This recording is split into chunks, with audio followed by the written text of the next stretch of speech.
നമസ്കാരം. അമിത് ഷായുടെ അമിട്ട് ഗുജറാത്തിൽ പൊട്ടിയില്ല. സ്വാഗതം വക്രദൃഷ്ടിയിലേക്ക്. ഗുജറാത്തിൽ നിന്ന് രാജ്യസഭയിലേക്ക് 3 അംഗങ്ങളെ അയക്കാൻ ലോക്സഭാ തെരഞ്ഞെടുപ്പിനേക്കാൾ വീറും വാശിയുമുള്ള വോട്ടെടുപ്പാണ് നടന്നത്. കോൺഗ്രസ് നേതാവ് അഹമ്മദ് പട്ടേലിനെ എന്തു വില കൊടുത്തും രാജ്യസഭയിലേക്ക് അയക്കില്ലെന്ന് അമിത് ഷായും BJPയും തീരുമാനിച്ചതുകൊണ്ട് ഗുജറാത്ത് രാഷ്ട്രീയം കലങ്ങി മറിഞ്ഞു. ഗാന്ധിജിയുടെ നാട്ടിൽ സ്വന്തം MLAമാരെ BJPയുടെ പിടിയിൽ നിന്ന് രക്ഷിക്കാൻ നാട്ടിൽ നിന്ന് കടത്തി കർണാടകയിലെ റിസോർട്ടിൽ പൂട്ടിയിടേണ്ടി വന്നു കോൺഗ്രസിന്. 6 MLAമാർ BJP നീട്ടിയ പുത്തൻ നോട്ടും വാങ്ങി പാർട്ടിയിൽ നിന്ന് രാജിവെച്ചു. പ്രതിപക്ഷ നേതാവായിരുന്ന ശങ്കർ സിംഗ് വഗേല മറ്റ് 6 പേരോടൊപ്പം കൂറുമാറി. BJP കോൺഗ്രസിലെ മറ്റ് ആടുകളെയും കൊഴുത്ത ഇല കാട്ടി വിളിച്ചതോടെയാണ് MLAമാരെ നാട്ടിൽ നിന്ന് മാറ്റി നിർത്തേണ്ടി വന്നത്. വോട്ടെടുപ്പിൻ്റെ അന്ന് നാട്ടിലെത്തിച്ച MLAമാരിൽ ഒരെണ്ണം വീണ്ടും കൂട്ടിൽ നിന്ന് ചാടി. മറ്റു ചിലരുടെ സഹായത്തോടെ സോണിയാഗാന്ധിയുടെ രാഷ്ട്രീയകാര്യ സെക്രട്ടറി അഹമ്മദ് പട്ടേൽ കഷ്ടിച്ച് ജയിച്ചു കയറി. ഇതും അടിച്ചേച്ച് വേറെ വല്ലയിടത്തും മാറ്റി കുത്തിയ കളരിന്ന് ഞാൻ എന്റെ ഉറുമിയെടുക്കും. വെറുതെ തന്റെ തല മണ്ണ് തീറ്റിക്കരുത്. पुरानी कांग्रेस पार्टी को बार बार बताया कि राज्यसभा के लिए MLAs के वोट की आवश्यकता होती है. हमारे MLA जा रहे हैं BJP की ओर, रोकिए. तो कहा गया कि जाने दीजिए जिसको जाना है वो. കൊള്ളിച്ചിടിക്കാൻ എനിക്കറിയാൻ മേലഞ്ഞിട്ടല്ല, ഈ തടി ഇത്രയും പെരുപ്പിക്കാൻ ഞാൻ എന്തുമാത്രം പണം ചെലവാക്കിയെന്നറിയോ? യവനിക ഉയരുന്നിവിടെ വിടർന്നൊരു ജീവിത നാടകരംഗം. ജനനം തൊട്ടു തുടങ്ങും നാടകമടിമുടി നാട്യക്കാർ. पहले आप विधायकों को डराते हैं, उनको धमकाते हैं, पुलिस का दुरुपयोग करते हैं, सरकारी तंत्र का दुरुपयोग करते हैं, और जब उनको एक सुरक्षित स्थान पे लेके जाया जाता है तो आपने उनके परिवारों को धमकाना शुरू कर दिया है. നിന്നെ മര്യാദ പഠിപ്പിക്കാൻ പറ്റുമോ ഞാൻ നോക്കട്ടെ. നാടുള്ളൊരു മുമ്പ് നാട് വിട്ടോണം. കുറച്ചാലും മലയിടിക്കുള്ളത് എന്റെ അമ്മയുടെ വീട്ടിൽ പോയി താമസിക്കും. കുറച്ചു നേരം ഒന്ന് അപ്പം മുട്ട അപ്പമൂട്ടെ പൊടി അത് മുഴുകിക്കോട്ടെ. അവനോട് ഇരിക്കാൻ പോവാ. എങ്ങോട്ട് പോവാ? ഗേറ്റ് ഇല്ല. എന്തിന് ഗേറ്റ്? മതിലിയാടുവോ? അയ്യോ, മതിലിയാട അറിഞ്ഞുവിടാത്ത ഒരു മോൻ. ഉയർന്നു ഉണർന്നു ഉയർന്നു ഉണർന്നു തുടങ്ങി നരനടനം മനമുരളി ഗാനം മതിലലിയും രാഗം. പ്രതിപക്ഷ നേതാവായിരുന്ന ശങ്കർ സിംഗ് വഗേലയോടൊപ്പം കൂറുമാറിയവരിൽ 2 കോൺഗ്രസ് MLAമാർ വോട്ട് ചെയ്ത ശേഷം ബാലറ്റ് പേപ്പർ ഉയർത്തി BJP സ്ഥാനാർത്ഥി കൂടിയായ അമിത് ഷായെ കാണിച്ചു. പറഞ്ഞ പൈസയിൽ ബാക്കി കിട്ടണമെങ്കിൽ വോട്ട് പൊക്കി കാണിച്ചല്ലേ പറ്റൂ. വോട്ട് അസാധുവായെന്ന് വെച്ച് പാവത്തുങ്ങൾക്ക് ആ പൈസ കണക്ക് തീർത്ത് കൊടുത്തേക്കണേ. കാശ് കൊടുത്ത് ടിക്കറ്റ് എടുത്ത് തിയേറ്ററിനകത്ത് ഇരട്ടത്ത് കാണിക്കുന്ന ഒരു പ്രക്രിയയാണ് സിനിമ. എന്തുകൊണ്ടത് വെളിച്ചത്ത് കാണിച്ചുകൂടാ? അത് തന്നെ ഒരു കള്ളത്തരമല്ലേ എന്ന് ഞാൻ ചോദിക്കാൻ ആഗ്രഹിക്കുകയാണ് സുഹൃത്തുക്കളെ. തിയേറ്റർ ഉടമ മറുപടി പറയണം. സ്ത്രീകളെ കുളിക്കാനും കുളിപ്പിക്കാനും ഉപയോഗിക്കുന്ന ഒരു ഇതാക്കി മാറ്റിയിരിക്കുകയാണ് സിനിമ. വളരുന്ന തലമുറയ്ക്ക് ഒരു തീരാ ശാപമാണ്. ഇത്തരം സിനിമാ പടം പിടിക്കുന്നവർക്ക്, ആ പടം ഇവിടിട്ട് കളിപ്പിക്കുന്നവർക്കുമെതിരെ ശിവാനത്തൻ കുഞ്ഞിന്റെ നേതൃത്വത്തിൽ ഈ ടാക്കീസിന്റെ പഠിക്കൽ, ഈ ലക്ഷ്മി ടാക്കീസിന്റെ പഠിക്കൽ ഒരു കൂട്ടനിരാഹാര സത്യാഗ്രഹം വേണ്ട. वो 2 लोग जो सीक्रेसी वायलेट करके भारतीय जनता पार्टी के षड्यंत्र के तहत वोट दिखा रहे थे, उनकी वोट खारिज हुई. अब कांग्रेस जीतेगी और श्री अहमद पटेल विजय होकर आएंगे. അവനവൻ കുരുക്കുന്ന കുരുക്കഴിച്ചെടുക്കുമ്പം പുലുമാൽ, പരസ്പരം കുഴിക്കുന്ന കുഴികളിൽ പതിക്കുമ്പം പുലുമാൽ. ഗുജറാത്ത് നിയമസഭയിലെ അംഗബലം അനുസരിച്ച് 2 BJPക്കാർക്കും ഒരു കോൺഗ്രസുകാരനും രാജ്യസഭയിലെത്താം. സാധാരണ നിലയിൽ ഈ തെരഞ്ഞെടുപ്പ് രാജ്യസഭയിലെ കക്ഷിനിലയിൽ മാറ്റം വരുത്തുകയോ മറ്റെന്തെങ്കിലും തരത്തിൽ നിർണായകമോ അല്ല. എന്നിട്ടും എന്തിനാണ് അമിത് ഷായും കൂട്ടരും കോടികൾ ഒഴുക്കി ഇത്രയും ഊർജം കളഞ്ഞ് ഈ വൃത്തികെട്ട രാഷ്ട്രീയ കളിക്ക് ഇറങ്ങിയത്? കോൺഗ്രസ് വിമുക്ത ഭാരതമാണല്ലോ അമിത് ഷായുടെ ലക്ഷ്യം. ഗുജറാത്ത് എന്ന പഴത്തൊലിയിൽ ചവിട്ടി വീണ അമിത്ഷായ്ക്കും BJPക്കും വമ്പൻ തിരിച്ചടിയാണ് ലഭിച്ചത്.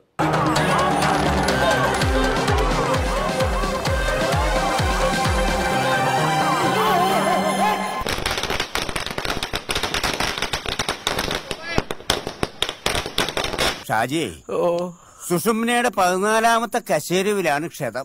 അതുകൊണ്ട് കുറച്ചു കാലത്തേക്ക് കൈയും കാലും ഒന്നും പൊങ്ങിയല്ല. ഒരു തിരിയിട്ട ഉമ്മറത്ത് വിളക്കായി കത്തിച്ചു വയ്ക്കാം. It was a tough election, but even we have won this election, and it's a victory of everyone, you know. കടലാടും കാവടി കടകം കുണ്ടല കവച കിരീടം ചൂടി തിരുകോലം കെട്ടിയൊരുങ്ങി കുലദൈവത്താറ് വട്ടമലമുടി ചിക്കിയുണക്കി വാൽക്കണ്ണിൽ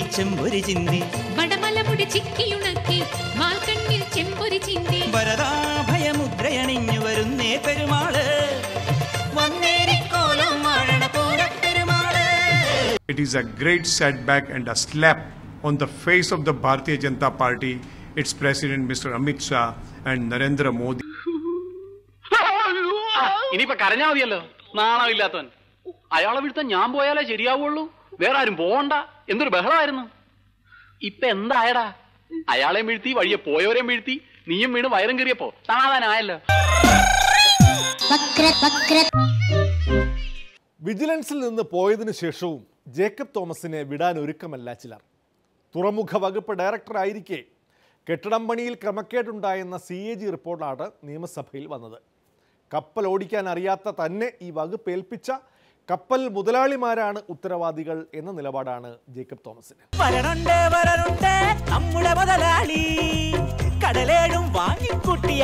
ഈ കപ്പൽ ഓടിക്കാൻ അറിയാത്ത ജേക്കബ് തോമസിനെ അവിടെ പോസ്റ്റ് ചെയ്ത ആളോടാണ് ആദ്യം ചോദിക്കേണ്ടത്.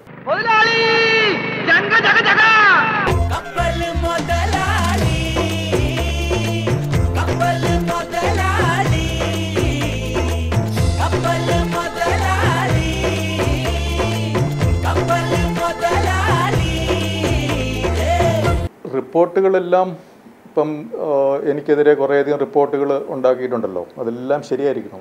ഇപ്പോൾ ഇതാ പെരുവഴിയായി ഒരു കപ്പൽ മുതലാളി. ശരിയാകാൻ വേണ്ടിയിട്ടല്ലേ റിപ്പോർട്ടുകൾ ഉണ്ടാക്കുന്നത്.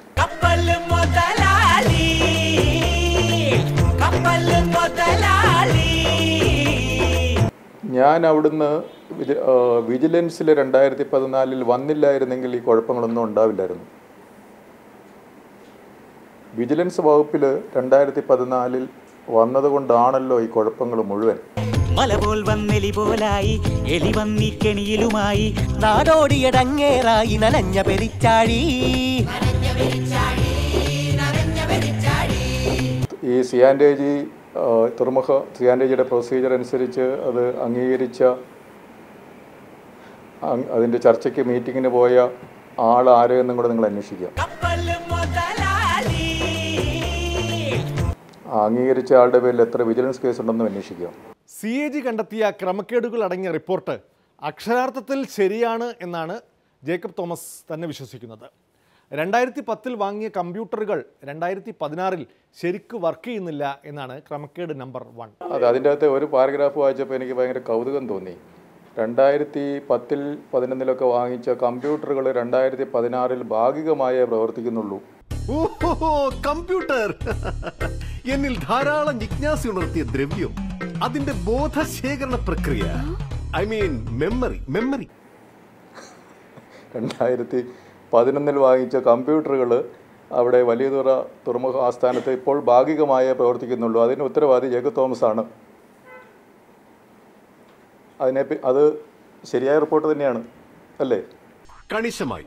അതിന് വിൻഡോസ് മീഡിയ പ്ലെയർ പുറത്തുനിന്ന് എടുക്കേണ്ടി സർ. ശരി. പിന്നെ മിനിമം 2 സ്പേസ് ബാറെങ്കിലും വേണ്ടി വരും. മാത്രമല്ല ഈ ഷോർട്സ് എല്ലാം കൊണ്ട് റീസൈക്കിൾ ബിന്നിട്ട് നല്ല പോലെ റിഫ്രഷ് ചെയ്ത് എൻ്റർക്ക് അടിക്കാതെ നല്ല ഔട്ട് കിട്ടില്ല സർ. ശരിയായ റിപ്പോർട്ടാണ്, വളരെ കറക്റ്റായിട്ടുള്ള റിപ്പോർട്ടാണ്. 2011 വാങ്ങിച്ച കമ്പ്യൂട്ടറുകൾ 2016 ഭാഗികമായേ പ്രവർത്തിക്കുന്നുള്ളൂ എന്നുള്ള സിയാൻഡേജിയുടെ കണ്ടെത്തലുകൾ വളരെ കൃത്യമാണ്, ക്രമക്കേടുമാണ്.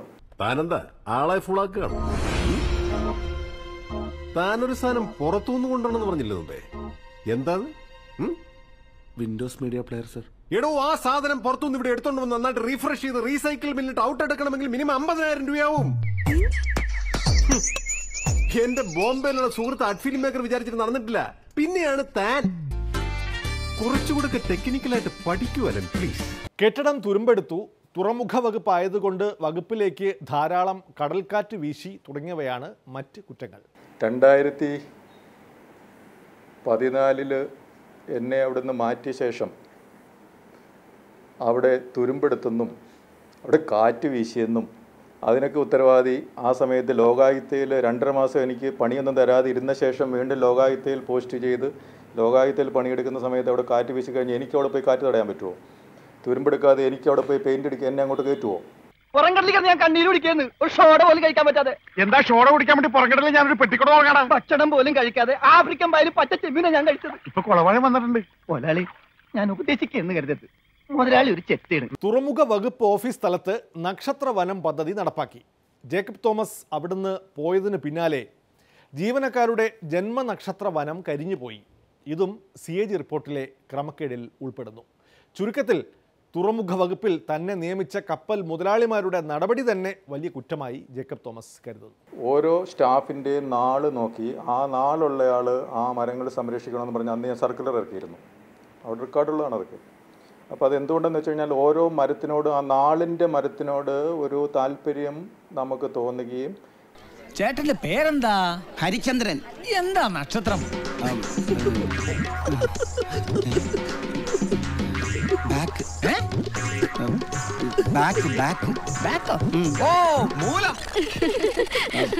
ജീവനക്കാർക്ക് തന്നെ മരങ്ങളോടുള്ള ഒരു ഉത്സാഹം തോന്നാൻ ചുമ്മാ മരത്തിനോട് പോയി ഉത്സാഹം തോന്നത്തില്ല. അതേസമയം സ്വന്തം നാട്ടിലുള്ള ഒരു മരമാണെങ്കിൽ ഉത്സാഹം തോന്നുമല്ലോ. അങ്ങനെ ആകുമ്പോൾ അവരുടെ വീടിൻ്റെ അടുത്ത് മരവും അതുപോലെ ഒരു 4 മരം വെച്ച് പിടിപ്പിച്ചാൽ അങ്ങനെയുള്ള ഒരു സോഷ്യൽ കമ്മിറ്റ്മെൻറ്റിലാണ് അങ്ങനെ ഒരു ഇന്നോവേറ്റീവായിട്ടുള്ള ഒരു പദ്ധതി അവിടെ തയ്യാറാക്കിയത്.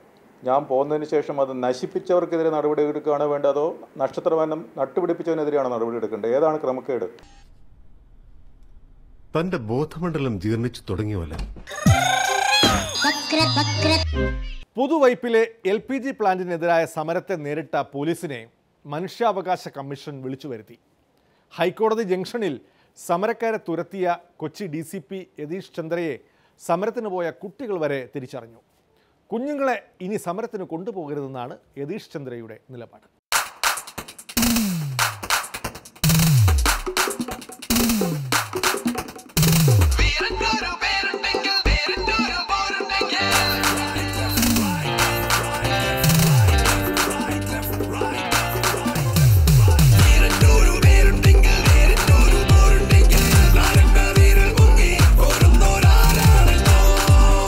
അങ്കക്കലി കൊണ്ടുപോയി.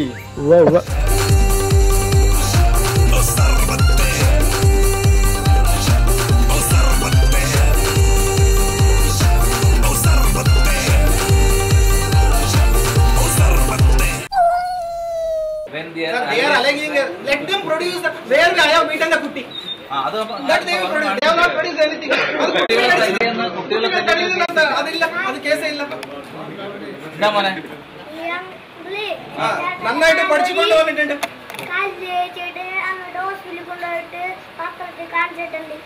കണ്ടോ തല്ലണം ആരെ തള്ളിട്ടുണ്ട് മോനെ? ഞാനോ? എന്റെ പേരെന്താ? നീ ആരടാ എന്നോട് എതിർക്കാൻ? ഇങ്ങോട്ട് ഇറങ്ങി വാടാ എടപ്പാളി. തന്തക്ക് പിറന്നവനാണെങ്കിൽ ഇറങ്ങി വാടാ. ഒന്ന് പോവാടാ മരമാക്കി പോയി തരത്തി പോയി കളിക്കടാ. വക്രദൃഷ്ടിയിൽ ഇടവേളയാണ്. സമരം മഞ്ഞക്കടമ്പൻ സ്റ്റൈലിൽ.